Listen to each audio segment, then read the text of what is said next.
பொரிச்சு கொடுத்தா எல்லாருமே ரொம்ப விரும்பி சாப்பிடுவாங்க.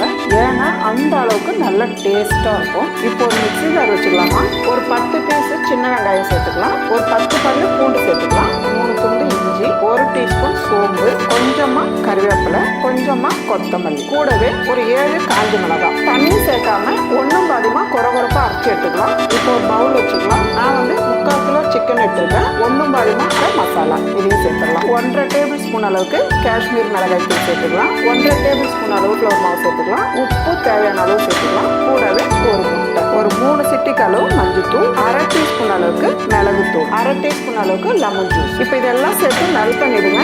இந்த அளவுக்கு நல்லா கலந்துட்டு இப்போ ஒரு 1/2 மணி நேரம் அப்படியே விட்டுடுங்க. பாருங்க, அது நல்லா ஊறி இருக்கும். பேன்ல சிக்கன் பொரிக்கிற அளவுக்கு எண்ணெய் சேர்த்துடுங்க. இப்போ ஒரு பீஸ் எடுத்து சேர்த்துடலாம். ஒரு பக்கம் செவந்ததுக்கு அப்புறம் அதுக்கப்புறம் திருப்பி விடுங்க. எல்லா பக்கமும் நல்லா திருப்பி விடுங்க. இந்த டைம்ல நம்ம எடுத்துடலாம். அவ்வளவுதான், நல்ல ஒரு டிஃப்ரெண்டான டேஸ்ட்ல பொரிச்ச கோழி ரெடி. கோழியை பொரிச்சு கொடுத்தா எல்லாருமே ரொம்ப விரும்பி சாப்பிடுவாங்க. ஏன்னா அந்த அளவுக்கு நல்ல